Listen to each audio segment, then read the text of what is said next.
WWE SmackDown, Tama Tonga joins Solo Sikoa in brutal attack on Sami Zayn and Nakamura. This is absolutely disgusting, and if you're not furious about the cowardly and vicious attack that just happened on SmackDown, then you clearly don't understand the betrayal and brutality we just witnessed. Tama Tonga officially joined Solo Sikoa in a savage assault on Sami Zayn and Shinsuke Nakamura that was so excessive and so merciless that both men were left unconscious and had to be stretchered out of the arena. If you think this was just typical faction warfare, you're completely wrong, because what I'm about to expose proves that the Bloodline just got more dangerous with Tama Tonga's addition, and nobody on the SmackDown roster is safe from their reign of terror anymore. Comment right now if you think Tama Tonga is a coward for joining Solo's attack on two men who were already outnumbered, because the way this assault went down has everyone questioning whether WWE has crossed a line with the violence and whether Sami and Nakamura will ever be the same after what these animals did to them. This isn't just about adding a new member to a faction, this is about the Bloodline declaring war on everyone who opposes them, and the casualties are starting to pile up. The brutality was sickening. Let me break down exactly what happened, because every single detail matters when you're talking about an attack this heinous and this calculated.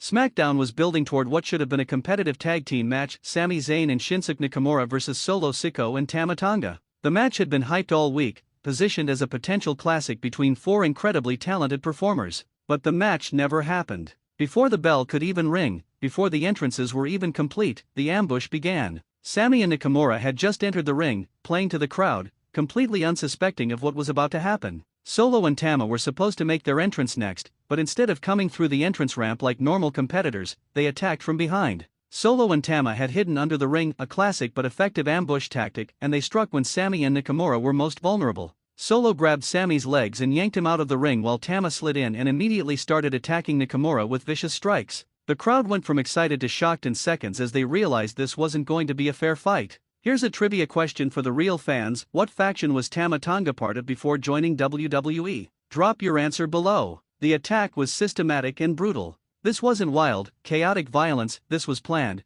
calculated assault designed to inflict maximum damage. Solo was working over Sami on the outside, throwing him into the barricade, into the ring post, into the steel steps. Every impact made sickening sounds that echoed through the arena. Sami tried to fight back, throwing desperate punches, but Solo's size and power advantage was too much. Inside the ring, Tama was absolutely destroying Nakamura. Stiff kicks to the midsection, brutal knee strikes, a DDT onto the mat that spiked Nakamura's head hard. Nakamura is one of the toughest men in WWE, someone who's been through wars in Japan and America, but even he looked overwhelmed by the intensity and viciousness of Tama's assault. What made this attack even more cowardly was that referees and officials tried to stop it, but Solo and Tama just pushed them aside like they were nothing. They had a mission: destroy Sami and Nakamura, and they weren't going to let anyone stop them. Security rushed to the scene, but by the time they arrived, the damage was already catastrophic. The worst part of the attack, the part that has everyone outraged, came when Solo and Tama coordinated a double team move that was absolutely sickening. They dragged Sami and Nakamura to opposite corners of the ring, positioned them against the turnbuckles,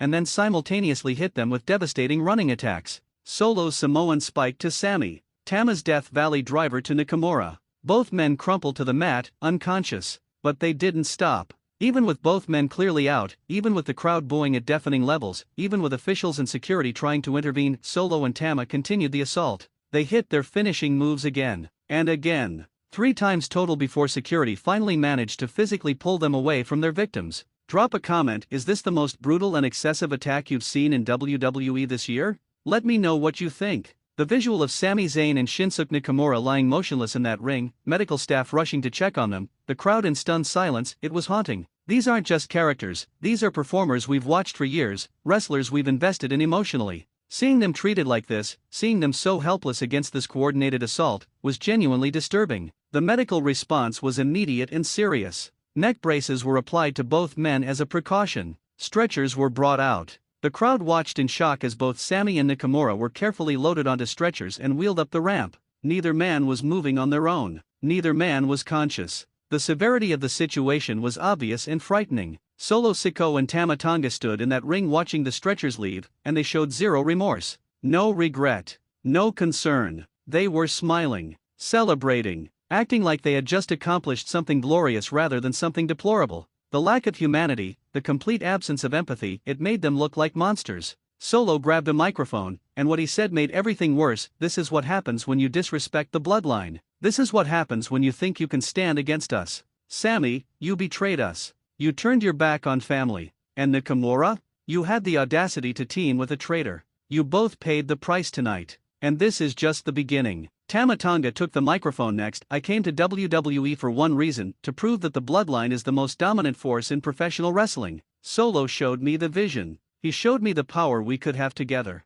And tonight, we sent a message to everyone in the back: you're either with the Bloodline, or you're against us. And if you're against us, this is your fate. Quick question: do you think Tama Tonga made the right choice joining Solo Sikoa's version of the Bloodline? Sound off below. The implications of this attack are massive on multiple levels. First, the immediate concern: are Sami and Nakamura seriously injured? Will they be able to compete again soon? The stretcher job and the unconscious selling suggests WWE is presenting this as a serious assault with real consequences. If both men are out of action for weeks or months, that creates huge holes in SmackDown's roster. Second, the faction dynamics: Tama Tonga officially joining Solo's version of the Bloodline makes them significantly more dangerous. Tama brings credibility, experience, and a vicious streak that complements Solo's enforcer mentality perfectly. This isn't just two guys teaming up, this is the foundation of something that could rival or even surpass Roman's Bloodline in terms of dominance and violence. Third, the moral implications: WWE is presenting Solo and Tama as heels who are willing to cross every line to maintain power and send messages.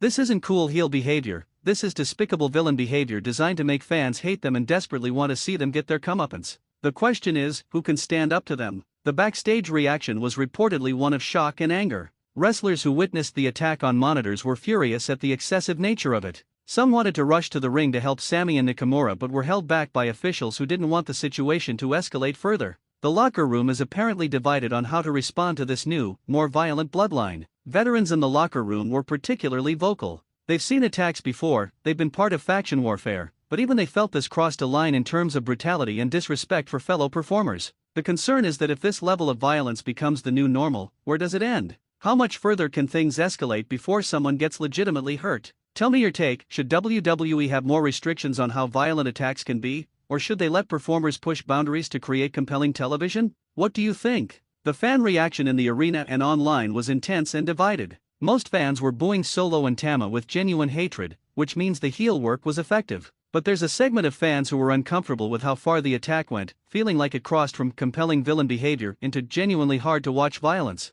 That tension is fascinating from a creative standpoint. Social media exploded with reactions. Hashtag Justice for Sami and hashtag Pray for Nakamura were trending. Fans were sharing the footage with warnings about how brutal it was. Wrestling media was debating whether WWE went too far or whether this was exactly the kind of heat-generating content that makes people tune in. The discourse was everywhere. The comparison to past brutal attacks is inevitable. How does this rank against Edge's attack on John Cena with a steel chair? Against Triple H's assault on Shawn Michaels? Against Randy Orton's attack on the McMahon family? This attack on Sami and Nakamura has to be in the conversation as one of the most visceral and excessive beatdowns in modern WWE. The storytelling implications are rich. Sami Zayn has history with the Bloodline, he was part of them, he betrayed them, and now he's paying the price for that betrayal. This attack gives Sami a legitimate reason to seek revenge, to find allies, to do whatever it takes to bring down Solo's Bloodline. The personal stakes are through the roof. Nakamura's involvement adds another layer.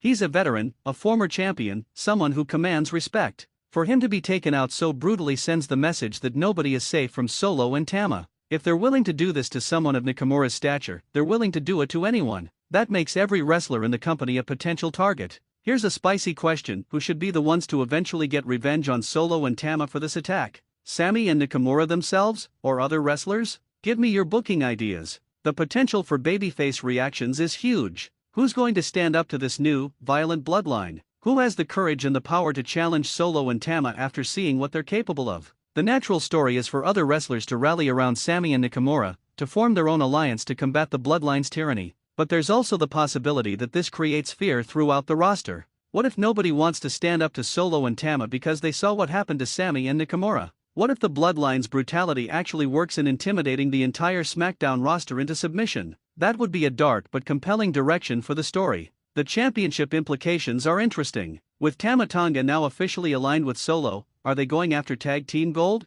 Are they positioning themselves to challenge for singles championships? The attack on Sami and Nakamura suggests they're trying to eliminate competition and clear their path to dominance across all divisions. The connection to Roman Reigns and the original Bloodline is crucial. Roman is still presumably the tribal chief, still the head of the Bloodline family, but Solo has been operating more independently, building his own crew, establishing his own power base. Is this setting up a Bloodline civil war? Is Solo challenging Roman's authority by creating his own dominant faction? The strategic brilliance of the attack can't be ignored. By targeting two opponents simultaneously, Solo and Tama demonstrated their ability to coordinate and execute complex attacks. By using excessive force, they sent a message of intimidation. By showing no remorse, they established themselves as ruthless heels. From a pure villain strategy standpoint, this was perfectly executed. What's your honest opinion? Are Solo Sikoa and Tama Tonga more dangerous than Roman Reigns' original bloodline? Compare them in the comments. The production value of this segment was top tier.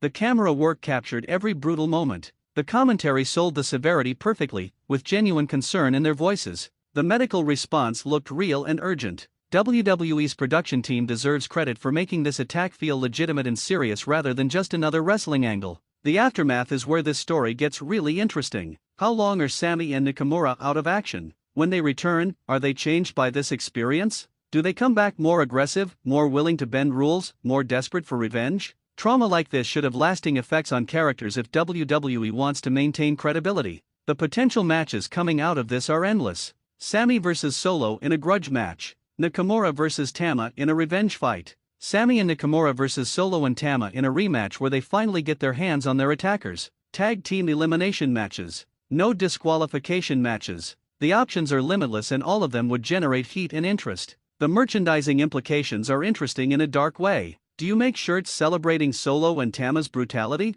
Do you market them as villains fans love to hate? Or do you create justice for Sami merchandise that allows fans to support the victims? The marketing department has some interesting decisions to make. One final question before we wrap: if you could add one more member to Solo and Tama's faction, who would it be? Give me your dream addition to this violent bloodline. The legacy implications for everyone involved are significant. For Sami, this continues his compelling story with the bloodline and gives him fresh motivation. For Nakamura, this could revitalize his character with a revenge mission. For Solo and Tama, this establishes them as main event level threats who fans genuinely hate. Everyone benefits from this storyline if executed properly. Now I want to hear from you, the Wrestling Newsletter family. Tell me in the comments, was this attack too brutal or exactly what WWE needed? Who should get revenge on Solo and Tama? Is Tama Tonga a good fit with Solo Sikoa? How long should Sami and Nakamura sell these injuries? Should Roman Reigns get involved in this storyline? What match do you want to see as payoff for this attack?